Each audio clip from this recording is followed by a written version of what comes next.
Hello viewers, এএমআইটি take বিডির পক্ষ থেকে আপনাদেরকে জানাই আসসালামু আলাইকুম। আজকে আপনাদের সামনে আমি আবারও নতুন একটি ভিডিও নিয়ে চলে আসলাম। আজকের প্রিন্টারের মডেল এইচপি ইঙ্কট্যাঙ্ক 419। আর আজকের বিষয় হলো এই প্রিন্টারটির আপনি ফুল স্ক্যানার ইউনিট কিভাবে রিপ্লেস করবেন সেটা আজকে আপনাদেরকে দেখাবো। তো ভিউয়ার্স, আমার ভিডিওটি যদি আপনাদের সামান্যতম কাজে এসে থাকে অবশ্যই আমার চ্যানেলটি সাবস্ক্রাইব করে রাখুন এবং পাশে থাকা বেল আইকনটি বাজিয়ে রাখুন যাতে পরবর্তী ভিডিওগুলো পৌঁছে যায় সবার আগে আপনার কাছে।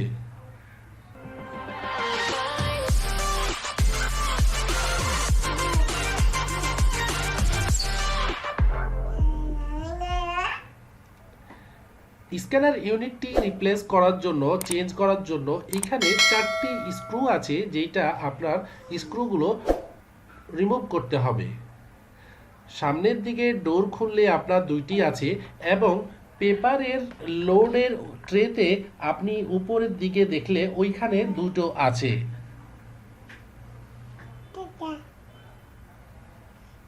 আমরা স্ক্রুগুলো খুলে নেই।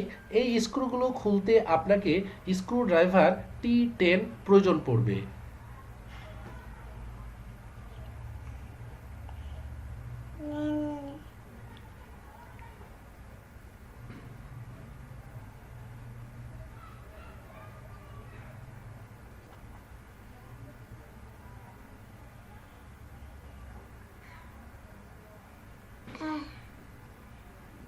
আমার স্ক্রুগুলো খোলা হয়ে গেছে। এবার স্ক্যানার ইউনিটটি উঠানোর জন্য খুব জোরে যেন টান না দিই, কারণ ভিতরে আপনার রিবনের যে কানেকশন আছে ছিঁড়ে যেতে পারে। সেই ক্ষেত্রে জাস্ট পিছন দিকটা ধরে একটু তুলে সামনের দিকটা তুলে হাত ঢুকিয়ে আপনার কানেক্টরগুলো ডিসকানেক্ট করে নিতে হবে।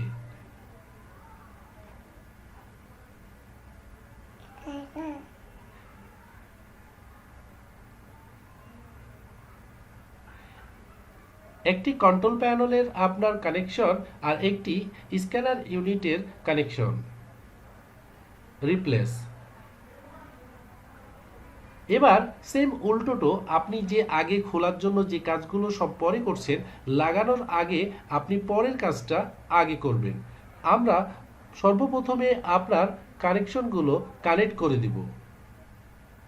রিবনগুলো খুব সতর্কভাবে আপনি ধরে সমানভাবে চাপ দিবেন যেন কানেক্টরগুলো ভেঙে না যায়।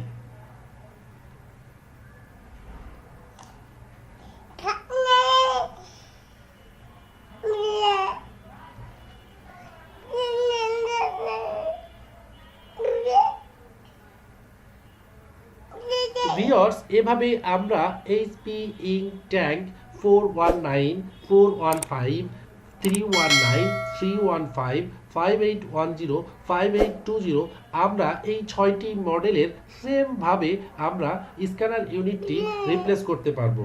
তো ভিউয়ার্স, আমার ভিডিওটি যদি আপনাদের ভালো লেগে থাকে অবশ্যই লাইক, শেয়ার, কমেন্টস করে আমাদের সাথেই থাকবেন। আজ এই পর্যন্ত। দেখা হবে অন্য কোনো ভিডিও নিয়ে, অন্য কোনো প্রিন্টারের মডেল নিয়ে, অন্য কোনো বিষয় নিয়ে। আশা করি ততক্ষণ পর্যন্ত ভালো থাকবেন।